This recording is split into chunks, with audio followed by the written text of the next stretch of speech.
এই কেকটি নিয়েছে আমার একজন নতুন ক্লায়েন্ট। আ উনি আসলে কেকটা অর্ডার করেছে কিভাবে আমি জানি না। কোথা থেকে আমার নাম্বার সংগ্রহ করে আমাকে অর্ডার করেছে। আমার বেশিরভাগই রিপিট কাস্টমার। তো আমি পেজ নিয়ে খুব বেশি একটা সময় দিতে পারি না পেজে। কারণ আমার ক্যান্টিন আছে, তারপরে অর্ডার আছে, সবসময় লেগেই থাকে রিপিট কাস্টমারগুলা। যারা আমার কাছ থেকে একবার কেক নিয়েছে তারা রেগুলার আমার কাস্টমার হয়ে যায়। তো এভাবে আমি অর্ডার পেয়েই থাকি, সমস্যা হয় না। আবার ক্যান্টিন চালাই, যেহেতু স্কুলে একটা ক্যান্টিন আছে, তো সেখানেও সময় দেওয়া লাগে। ওইভাবে আর ফেসবুকে আসলে পেজটাতে অনেক বেশি সময় দিতে পারি না। ভাবছি এখন পেজে সময় দিব।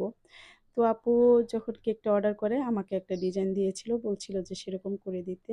আমি একটু আমার নিজের মতো করে করে দিয়েছিলাম। আপুকে যখন পিকচার পাঠাই, আপু বলল যে, "না, আমি তো যেরকমটা চেয়েছিলাম আপনি তো সেরকমটা করে দেন নাই। একটু ব্যতিক্রম হয়েছে।" আমি বলছি, "আপু নিয়ে যান, যদি ভালো না লাগে আপনি টাকা দিয়েন না।" উনার সাথে শুধু হোয়াটসঅ্যাপে আমার কন্ট্যাক্ট ছিল। তবে কেক খাওয়ার পর আপুর যত গেস্ট আসছিল তারা নাকি খুবই প্রশংসা করেছে। আর আপু সঙ্গে সঙ্গে আমাকে টাকা বিকাশে পেমেন্ট করে দিয়েছে। বলছে, "আপু আপনার কাছ থেকে আমি আবারও কেক নেব।" কাজ করার পর এই যে প্রশান্তিটা, এটা বলে বোঝানো যাবে না।